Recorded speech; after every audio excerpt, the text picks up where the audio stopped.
വൈക്കം മുഹമ്മദ് ബഷീർ എഴുതിയ കാറ്റിനിലെ വരും ഗീതം. അവതരണം ആഭാലാൽ. കാറ്റിനിലെ വരും ഗീതം, കാറ്റിനിലെ വരും ഗീതം, കൺകൾ വലിത്തിട പൊങ്കും ഗീതം, കല്ലും കനിയും ഗീതം, കാറ്റിനിലെ വരും ഗീതം. നോക്ക്, ഞാനാണ് സുഹാസിനി. കാറ്റിനിലെ വരും ഗീതം അതിൽ മുഴുകിയിരിക്കുകയാണ്. റോക്കിംഗ് ചെയറിനടുത്ത് സ്റ്റീരിയോ റെക്കോർഡ് പ്ലെയർ. അതിൽ MS സുബ്ബലക്ഷ്മിയുടെ ഗാനമടങ്ങിയ റെക്കോർഡ് കറങ്ങിക്കൊണ്ടിരിക്കുന്നു. മുൻവശത്ത് 4 പുതിയ കൊട്ടക്കസേരകൾ, വെള്ളമണൽ വിരിച്ച മരച്ചുവട്, ചുറ്റും ചെടികളും വല്ലികളും വൃക്ഷങ്ങളും. പൂക്കൾ പല ജാതി പരിമളം പരത്തിക്കൊണ്ടിരിക്കുന്നു. തെളിഞ്ഞ പകൽ, വലിയ പറമ്പ് നിശബ്ദം. അകലെ വീട്ടിൽ ആളുകളുണ്ട്. ഗേറ്റ് വഴി വരുന്ന ആളുകളെ കാണാൻ വയ്യ. ചാരുകസേരയിൽ കിടന്ന് പാട്ട് കേൾക്കുകയാണ്. സുബ്ബലക്ഷ്മിയുടെ ആയ കാലം. യുവതിയും സുന്ദരിയും അനുഗ്രഹീതയുമായ മാദക മനോഹര മധുര ശബ്ദം. കാറ്റിനിലെ വരും ഗീതം. നോക്ക്, ഞാനാണ് സുഹാസിനി. നോക്കി, നോക്കുന്നതിനു മുൻപേ പരിമളം. പുഷ്പങ്ങളുടേതല്ലോ. ബോബ് ചെയ്ത സുന്ദരിയായ യുവതി. യുവതിയല്ല, പെൺകുട്ടി. നല്ല ദൃഢമായ ശരീരം, ഓറഞ്ച് നിറത്തിലുള്ള ഇറുങ്ങിയ ബ്ലൗസ്, മുട്ടിനു മുകളിലെ കടും നീല പാവാട, വെളുത്ത ദൃഢമായ തുടകൾ. പാദങ്ങളിൽ ഒന്നുമില്ല, നഗ്നപാദങ്ങൾ. പെൺകുട്ടിയുടെ ശരീരത്തിൽ ആഭരണം ഒന്നുമില്ല. ബോബ് ചെയ്ത നല്ല കറുത്ത മുടി, ശകലം നീണ്ട മുഖം, ജീവനുള്ള തിളങ്ങുന്ന കണ്ണുകൾ. പെണ്ണിനെ ആകെക്കൂടി പിടിച്ച് നെഞ്ചോട് ചേർത്ത് ഉമ്മ വയ്ക്കാൻ തോന്നി. ഒരുമ്മയല്ല, കുറേ അധികം ഉമ്മകൾ. എല്ലായിടവും പാട്ട് സ്ലോ ചെയ്തു. നോക്കി സുഹാസിനി, ഇരിക്കെ. സുഹാസിനി തെളിഞ്ഞു തെളിഞ്ഞു വരുന്ന മന്ദഹാസത്തോടെ നോക്കിക്കൊണ്ടിരുന്നു.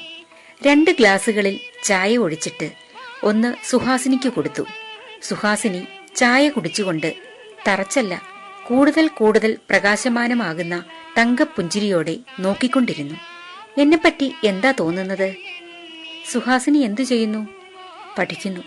കോളേജിലാണ്. ഞാൻ വിപ്ലവത്തിൽ വിശ്വസിക്കുന്നു. നക്സൽ, അതിനേക്കാൾ ശക്തമായ വിപ്ലവം. സന്തോഷം. Head hunting. സുന്ദരി തലവേട്ടക്കാരിയാണല്ലേ? തലയും വെട്ടും. ആരുടെയും കഴുത്ത് സ്റ്റെയിൻലെസ് സ്റ്റീലിന്റേതല്ലല്ലോ.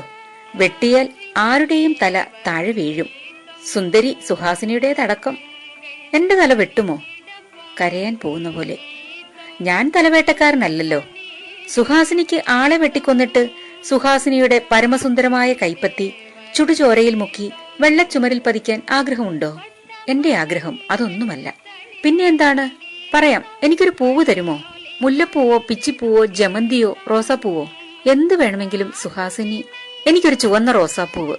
എണീറ്റുപോയി ഇറുത്തു കൊണ്ടുവന്ന് എനിക്ക് തരണം. എനിക്ക് കലശലായ ശ്വാസമുട്ടലുണ്ട്.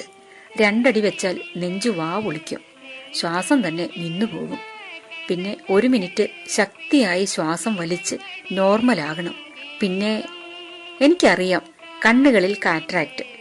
പതുക്കെ എണീറ്റുപോയി ഒരു പൂവ്. പതുക്കെ എണീറ്റ് ചെന്ന് ഒരു ചുവന്ന റോസാപ്പൂ അതിന്റെ തണ്ടോടെ കൊണ്ടുവന്ന് വെച്ച് നീട്ടി. അതിൽ ചുംബിച്ചിട്ട് ചുംബിച്ചിട്ട് കൊടുത്തു. സുഹാസിനി അതിൽ ചുംബിച്ചിട്ട് ബ്ലൗസിനുള്ളിൽ മുലകളുടെ ഇടയിൽ വെച്ചു. എന്നിട്ട് എടുത്തു തന്നിട്ട് ഒരിക്കൽ കൂടി ഗാഠമായി ചുംബിച്ചിട്ട് ഗാഠമായി തന്നെ ചുംബിച്ചിട്ട് കൊടുത്തു. സുഹാസിനിയും ഗാഠഗാഠമായി ചുംബിച്ചിട്ട് മുലകളുടെ ഇടയിൽ ബ്ലൗസിനുള്ളിൽ വെച്ചു. ഞാനീ പൂവ് സൂക്ഷിച്ചു വെക്കും. എന്തിനാണ്? ഉണങ്ങിപ്പോവുകയില്ലേ? ഉണങ്ങും. എനിക്ക് ഇസ്ലാം മതം ഇഷ്ടമാണ്. നല്ല കാര്യം. ഇഷ്ടപ്പെടാൻ കാരണം? എന്റെ അയൽപ്പക്കത്ത് മുസ്ലിങ്ങളുണ്ട്. അവരെ നല്ല നനുത്ത അരിപ്പത്തിരിയും കോഴിയിറച്ചിയും എനിക്ക് തരും. ഒറോട്ടിയും ഇറച്ചിയും. അതെനിക്ക് വളരെ ഇഷ്ടമാണ്. ക്രിസ്ത്യാനികൾ കേക്കും പുഡിങ്ങും തരും. അപ്പോഴോ? അവർക്ക് ബിരിയാണി ഉണ്ടോ? ബിരിയാണിയും എനിക്ക് തരാറുണ്ട്. അതും എനിക്കിഷ്ടമാണ്. സുഹാസിനിക്ക് എത്ര വയസ്സായി? 19. കണ്ടാൽ തോന്നിക്കുവോ? സൽവാറും കമ്മീസും സാരിയും ഒക്കെ എനിക്ക് ഒരുപാടുണ്ട്. കൊച്ചു പെണ്ണാണെന്ന് തോന്നിക്കാനാണ് ഞാൻ ഈ വേഷത്തിൽ വന്നത്. വീട്ടിൽ ആരെല്ലാം ഉണ്ട്?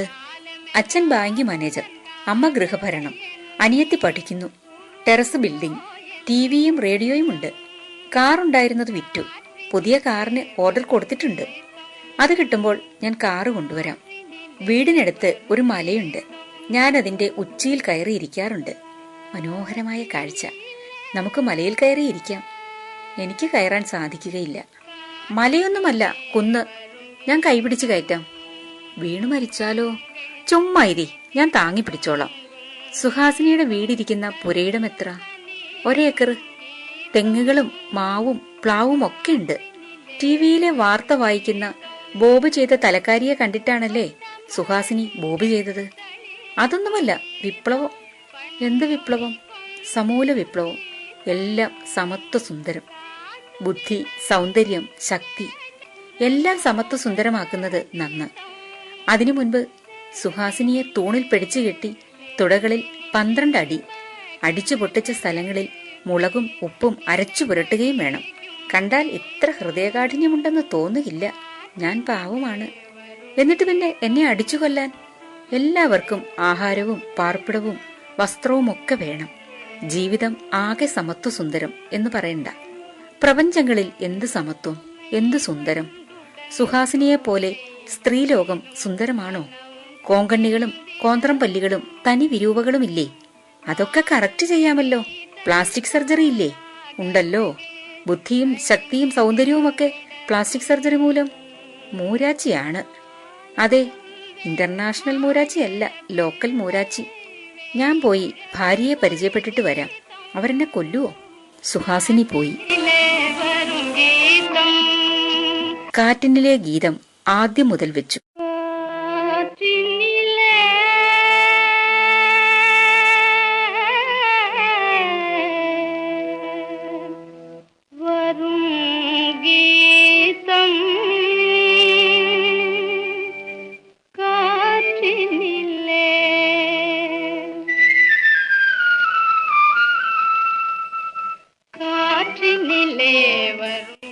അത് തീർന്നപ്പോൾ സുഹാസിനി വന്നു.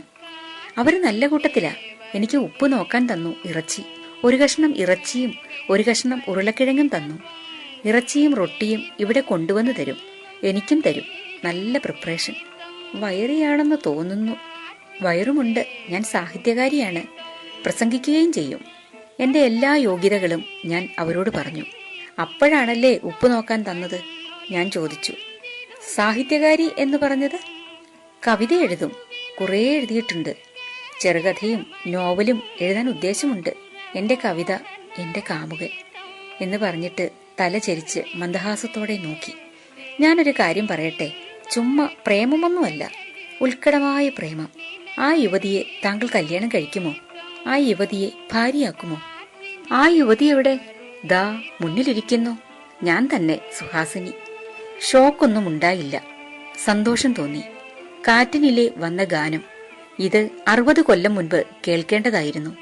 സുന്ദര സുരഭില മാദക മധുര ഗാനമേ, നമസ്കാരം. അനന്തവിദൂരതയിൽ എവിടെ നിന്നോ വന്നു, എങ്ങോട്ടേക്കോ പോകുന്നു. സഫലമായി തീരട്ടെ ഈ യാത്ര. സുഹാസിനി, സഫലമായി തീരട്ടെ ഈ യാത്ര. പ്രിയമുള്ള സുഹാസിനി, നിനക്ക് വയസ്സ് 19, എനിക്ക് വയസ്സ് 80-ലധികം. അവശൻ, ആർത്തൻ. മനസ്സിലാകുന്നുണ്ടോ? ഏത് സമയത്തും മരിച്ചു വീഴാൻ പാകത്തിലാണ്. പ്രിയങ്കരിയായ പെൺകുട്ടി, കരുണാമയനായ ദൈവം എല്ലാ സൗഭാഗ്യങ്ങളും തന്ന് നിന്നെ അനുഗ്രഹിക്കട്ടെ. അപ്പോൾ ഭാര്യ 2 പ്ലേറ്റും റൊട്ടിയും ഇറച്ചിയും കൊണ്ടുവന്നു. പിന്നെ വെള്ളവും ചായയും. 2 പ്ലേറ്റുകളിൽ ഇറച്ചിയെടുത്ത് റൊട്ടി 2 പേരും തിന്നു. വെള്ളം കുടിച്ചു, കൈ കഴുകി, ചായയും കുടിച്ചു. പാത്രങ്ങളുമായി ഭാര്യ പോയി. സുഹാസിനി പറഞ്ഞു, എനിക്കൊരു പുസ്തകം തരണം. കത്ത് തരാം. എല്ലാ പുസ്തകങ്ങളും ബുക്ക് സ്റ്റോളിൽ നിന്ന് വാങ്ങിച്ചു, ഫ്രീ ആയിട്ട്. പുസ്തകങ്ങളെല്ലാം എന്റെ പക്കലുണ്ട്. ഒരെണ്ണം സ്നേഹത്തോടെ സുഹാസിനിക്ക് എന്നെഴുതി ഒപ്പിട്ട് തരണം. പുസ്തകം അതുപോലെ എഴുതി ഒപ്പിട്ടയക്കാം. വേണ്ട, ഞാൻ വരും. വരുമ്പോൾ ഇഷ്ടമുള്ളതെന്താ അത് ഞാൻ കൊണ്ടുവരാം. സുഹാസിനി ഇങ്ങോട്ട് വന്നാൽ മാത്രം മതി. വരുന്നതിന് മുൻപ് കാർഡിടണം. സുഹാസിനിയുടെ കണ്ണുകളിൽ 2 തുള്ളി കണ്ണുനീർ മുട്ടിച്ചു. ഞാൻ അവരോട് യാത്ര പറഞ്ഞിട്ട് വരാം. എന്നിട്ട് വന്നു പറഞ്ഞു, പറയൂ, ഇഷ്ടമുള്ളത് ഞാൻ കൊണ്ടുവരാം. സുഹാസിനി മുഴുവനോടെ ഇനി വന്നാൽ മതി. എന്നെ കരയിപ്പിക്കണ്ട. അടുത്തു വന്നു. അപ്പോൾ മാറോട് ചേർത്ത് തെരുതെരെ ഉമ്മ വയ്ക്കാൻ തോന്നി. വലതു കൈ സുഹാസിനിയുടെ മൂർധാവിൽ വെച്ചിട്ട്, എല്ലാ സൗഭാഗ്യങ്ങളും തന്ന് ദൈവം സുഹാസിനിയെ അനുഗ്രഹിക്കട്ടെ, 2 പാദങ്ങളും തൊട്ട് ശിരസിൽ വെച്ചിട്ട് ഞാൻ വരും എന്ന് പറഞ്ഞിട്ട് പോയി.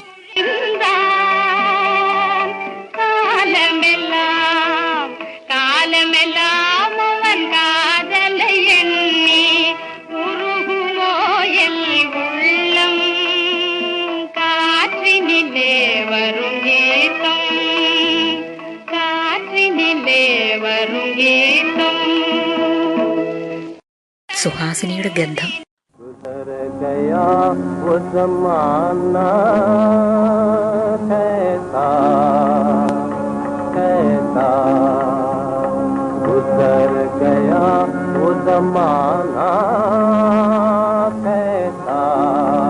പങ്കജ് മല്ലിക്കിന്റെ ഗാനം മുഴങ്ങി. बहार के जिसमें गुजर गया वो ज़माना कैसा कैसा.